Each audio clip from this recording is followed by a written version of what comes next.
Hey everybody, it's Stacy here with Pitch Deck Fire, and I'm so happy you've joined us for another Pitch Hack of the Week this week. If you haven't been with us before, we give tips and tricks on pitching, pitch decks, sales decks, investor decks, and live presentations. So if you are a startup company looking for funding or a established company looking for potential customers, maybe you're even in an accelerator program or an incubator program at a corporation, all of you can find value in our pitch hacks here today.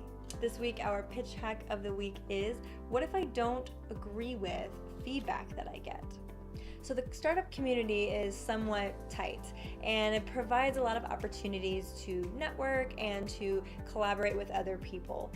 When you are pitching or putting together pitch decks and you have access to a startup community, you might find that you get investors talking to you early on to be mentors. You might have mentors that are specialists in your particular field. You might even have people who are colleagues of yours that are willing to help you out. And so often what that means is if you put together a pitch, you might want to get someone's feedback or advice on that pitch deck. And you might want to get many people's feedback and advice on that pitch deck to make sure you're doing it in a good way. So when you get feedback and advice from many different people, there's a couple challenges that you might face.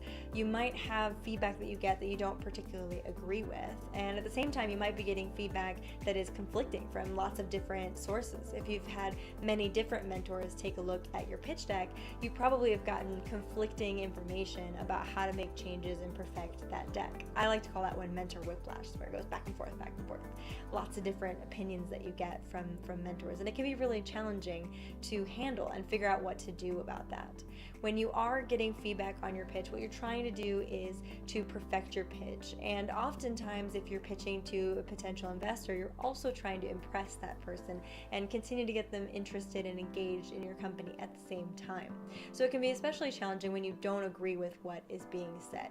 So there's a couple things I want you to keep in mind when you're thinking through how to handle not liking the feedback that you've received or not thinking that it's valuable, because in the end, you are the steward of your company and of your pitch deck and of making sure that your message is being told. Everyone else is there to help, yes, but they're coming at it from different perspectives as you, and you truly know your business the best. You've been deep in it. So I do think you should listen to your own thoughts on people's feedback and do pay attention to that.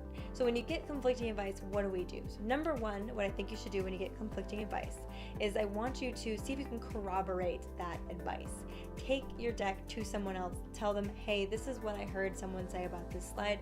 What do you think? Don't tell them you disagree. Don't cloud their thought process whatsoever, but just see if you get the same advice from somebody else or if they can agree or disagree with that advice. That can be helpful to be able to see whether multiple people see this problem, whether it's something that many people are suggesting or recommending.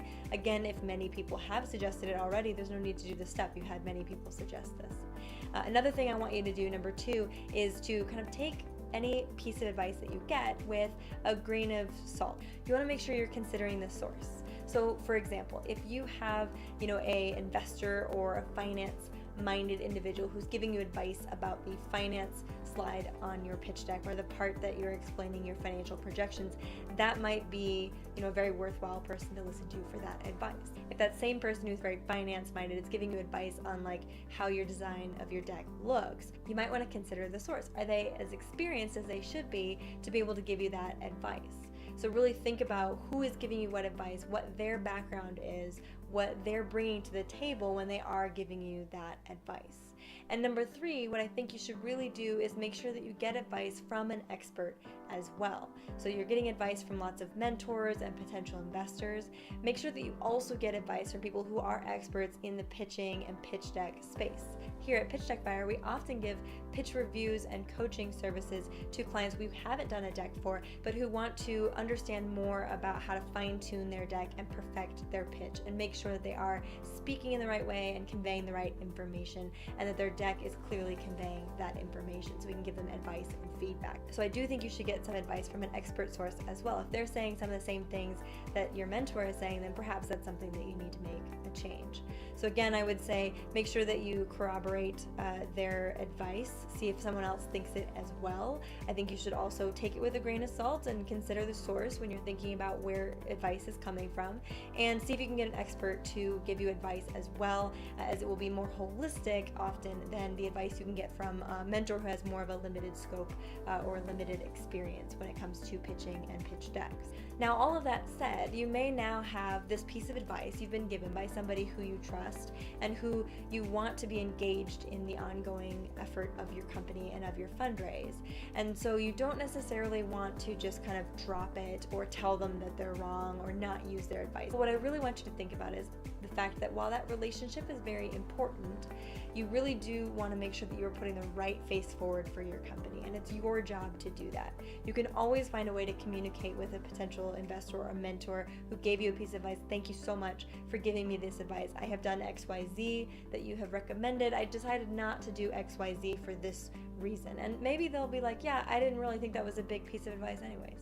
They're not likely to say, oh, because you didn't take this one piece of advice, I'm now no longer going to be your mentor or whatever it is, right? So just consider that, they are giving you a piece of advice, but it's not just this like end all be all, you have to do everything that they said, because in the end, they're just trying to help. And the best way to help you is to give you the advice that they can, and for you to take the advice that matters and to move forward with that. So hopefully that answers your question here today.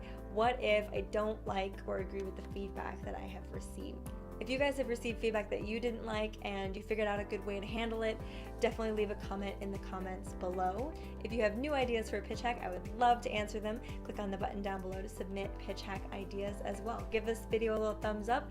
Follow us here. If you would like to see more pitch hacks, we put out new pitch hacks every single week.